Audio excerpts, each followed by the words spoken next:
While it seems everybody loves Beyoncé, that's not exactly true. Despite having millions of fans, there are plenty of people who aren't crazy in love with her. Before we get information.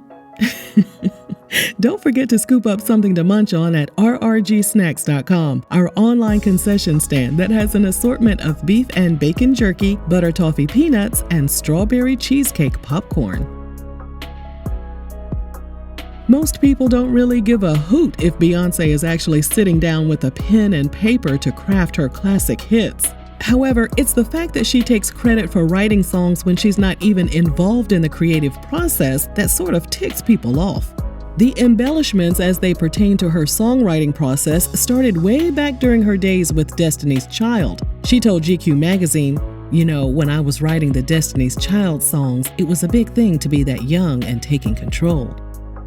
The only problem was none of the songs on Destiny's Child's albums list Beyoncé as the sole songwriter. Producer Rob Fessari worked with Destiny's Child back in the early 2000s and came up with the idea to build a track using the guitar riff from Stevie Nicks' song Edge of 17. His idea was then used to formulate the beat for the 2001 song Bootylicious. And then one day, he was watching Beyoncé doing an interview on the late Barbara Walters show. In the interview, Beyoncé talked about how she came up with the idea for the track, and Robert's mouth hit the flow. He told Billboard magazine that he called Beyoncé's dad Matthew Knowles, which he later said was a mistake. Robert said he was very emotional on the phone and asked Matthew why Beyoncé was taking credit for the idea of the song. Robert said that Matthew's response was, "People don't want to hear about Rob Fessari, producer from Livingston, New Jersey. No offense, but that's not what sells records. What sells records is people believing that the artist is everything." During a 2014 Reddit Q&A session, singer and songwriter Linda Perry received a lot of questions about Beyoncé being accused of changing one word on a song in order to get a writing credit.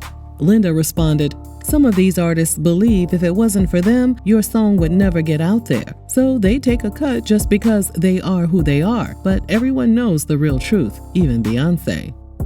It wouldn't be the first time her peers slammed her for her songwriting skills, or lack thereof. In 2022, Grammy Award-winning songwriter Diane Warren tweeted she didn't understand how there could be 24 writers on a song in reference to Beyoncé's song Alien Superstar. Several people came to Beyoncé's defense, including The Dream and The Hive, of course. After getting dragged relentlessly for hours and hours and hours and hours and Diane tweeted, "I meant no disrespect to Beyoncé, who I've worked with and admire. I'm sorry for the misunderstanding."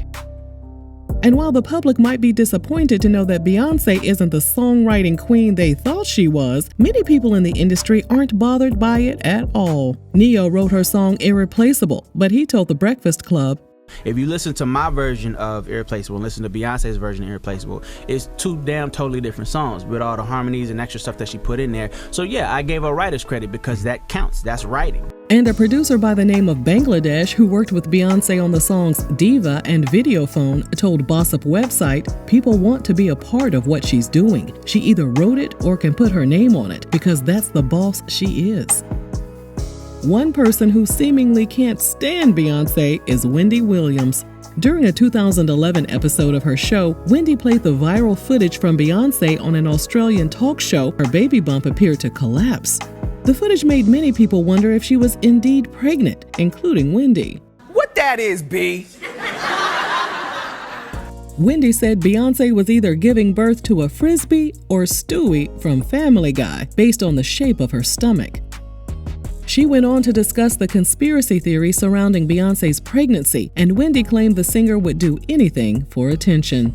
Wendy continued talking down about Beyoncé during a 2012 segment of her show. This time, Wendy said she was looking forward to watching Beyoncé's upcoming documentary with the subtitles on the screen. Wendy added, "You know Beyoncé can't talk. She sounds like she has a 5th grade education." As the years passed, Wendy continued to shade Beyoncé up until her TV show was canned in 2022. Ahead of the January 2012 birth of her daughter Blue Ivy, fellow parents and hospital staff at Lenox Hill Hospital in New York went on the record to say Beyoncé and Jay-Z were doing the absolute most. there were reports that Beyoncé and Jay-Z had rented an entire floor of the hospital for $1.3 million.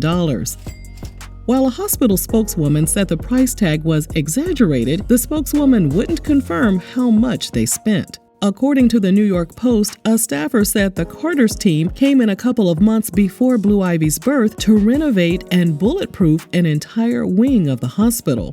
And the night before Beyoncé gave birth, the real drama started. Windows in the neonatal intensive care unit were blacked out with tape and temporary curtains, so no one could see the Carters coming and going. The hospital also admitted that security cameras were briefly taped over for added privacy. Beyoncé also reportedly used hospital security and her own guards during her stay. Some parents claim they were told to get to steppin' and vacate the neonatal intensive care unit so Beyoncé could have more privacy. The ones that were allowed to stay claimed they were locked down in their rooms and couldn't come out when Beyoncé's people were in the hallways. The parents said it wasn't fair that they couldn't see their sick newborns and check on them simply because Beyoncé was in the building. According to Billboard website, 2 complaints were filed by people who claimed they were mistreated at the hospital due to Beyoncé's presence. Eventually, the complaints were dismissed. During a 2015 interview with Rolling Stone, Kid Rock said he didn't see the hype behind Beyoncé because she didn't have any classic songs in her catalog. Bashing her music is one thing, but he continued by adding he wasn't impressed by all the compliments Beyoncé had received for her shapely bottom. Kid Rock added, "Cool, I like skinny white chicks with big, doesn't really do much for me." While Beyoncé didn't respond to his insensitive remarks, the Hive went into overdrive. And in retaliation, Kid Rock posted an image of some raid in an attempt to get rid of the bees. While Beyoncé's 2016 Super Bowl performance was well received by many, conservatives threw a fit. After taking the field to perform the song Formation, a pro-black and anti-police brutality song, she was surrounded by dancers that were dressed like Black Panthers. Former NYC Mayor Rudy Giuliani appeared on Fox News. And I thought it was really outrageous that she used it as a platform to attack police officers who are the people who protect her and protect us. One conservative social media user described Beyoncé as angry and said nothing brought different races together better than Beyoncé, quote, shaking her and shouting the word Negro repeatedly. Days later, Fox News declared Beyoncé's performance was way worse than the Janet Jackson and Justin Timberlake Flapjack debacle that occurred in 2004. The news outlet also announced a planned anti-Beyoncé protest rally at NFL headquarters, as well as a hashtag Boycott Beyoncé social media campaign that right-wingers were spearheading. In response, Beyoncé told Elle magazine, "Anyone who perceives my message as anti-police is completely mistaken." She added that if anyone was offended about her celebrating her Black roots, that was their problem, not hers. In 2016, Beyoncé faced yet another scandal after a report that her clothing line, Ivy Park, in conjunction with Topshop, was made in a sweatshop in Sri Lanka. According to an expose by The Sun, the workers, who were mostly young women, were making 64 cents per hour. The report said the poverty-stricken women had to work 60 hours a week just to make ends meet and could only afford to live in boarding houses. One anonymous worker said, "All we do is work, sleep, work, sleep."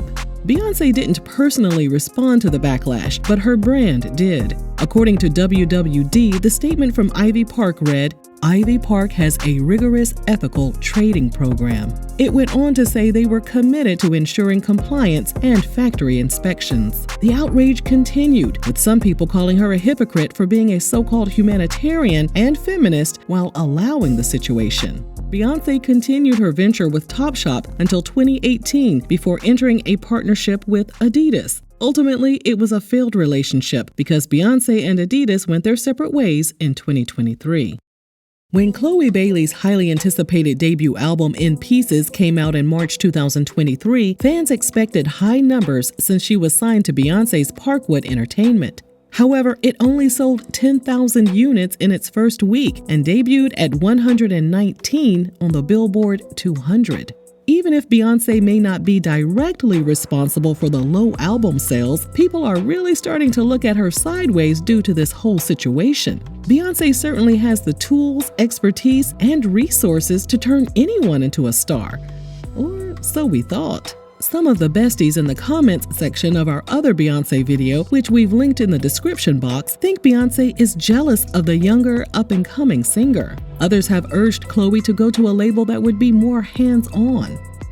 And then RRG revealed that Chloe isn't the only artist that has flopped on Parkwood. Singer Sophie Beam and rapper Ingrid Burley also joined Beyoncé's label, and after several years, their debut albums were shelved. It led many people to wonder if Beyoncé was sabotaging her artists, or if she just wasn't business savvy enough to launch someone else's career.